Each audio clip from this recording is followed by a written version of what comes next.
کہتے ہیں کہ جنازے کی چوتھی تکبیر کے بعد جب ہم سلام پھیرتے ہیں تو ہاتھ کب چھوڑنے چاہیے؟ سلام پھیرنے کے بعد یا سلام پھیرنے سے پہلے؟ دیکھیں سنت طریقہ یہ ہے، جیسے ہی چوتھی تکبیر پھیری جائے فوراً ہاتھ کھول دیں۔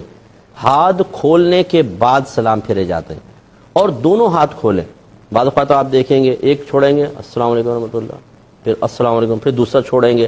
اب جو بچے دیکھ رہے ہوتے ہیں نا، بڑے تذبذب کے عالم میں ہوتے ہیں کہ یار کوئی کچھ کر رہا ہے، کوئی کچھ کر رہا ہے۔ صحیح طریقہ یہی ہے جو ہم نے آپ کی خدمت میں ذکر کیا۔ میں اپنے بڑوں سے بھی گزارش کرتا ہوں جو ماشاءاللہ سفید ریش بھی ہیں، ہمیشہ دین سیکھا کریں۔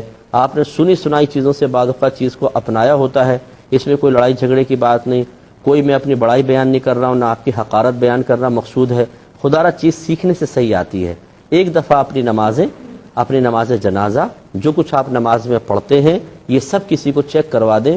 ہو سکتا ہے آپ سال سے غلطیاں کر رہے ہوں۔ میرے تو بڑا تجربہ ہے اس فیلڈ کا کہ کتنے لوگ پرانے ہمارے پاس آ کر جب انہوں نے اپنی نمازیں سنائی، ایک ہوتا ہے تجوید میں غلطی، ایک ہے زبر زیر پیش کی غلطی۔ کہاں پہ زبر لگی ہوئی ہے زیر پڑھ رہے ہیں، زیر ہے تو پیش پڑھ رہے ہیں اس کو، جہاں کھینچنا ہے وہاں نہیں کھینچ رہے، لحن جلی ہو رہا ہے، گناہگار ہو رہے ہیں، مسلسل گناہگار ہو رہے ہیں، لیکن کوئی پرواہ نہیں ہے کیونکہ جی پرانے ہیں۔ ہم تو 25 سال سے نماز پڑھ رہے ہیں، ہم تو 30 سال سے نمازیں پڑھ رہے ہیں۔ میں دائرہ ادب میں رہ کے گزارش کرتا ہوں، یہ بتائیے کہ 30 سال سے نماز پڑھنے والے کو یہ کہاں سے گارنٹی مل گئی کہ تمہاری نماز میں اب کوئی غلطی نہیں ہو سکتی کیونکہ تم 30 سال سے پڑھ رہے ہو؟ اگر 30 سال میں پہلے کوئی غلطی ہو گئی یا درمیان میں کوئی غلطی شامل ہو گئی اور آپ اس پہ مطلع نہیں ہوئے تو 100 سال بھی پڑھتے رہیں گے تب بھی ایسے رہے گا۔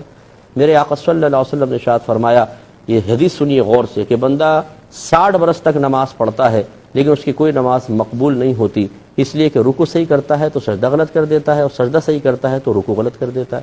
یہ ہمارے نبی نے فرمایا، تو غلطی ہو سکتی ہے، اس کو چیک کروا لینا چاہیے۔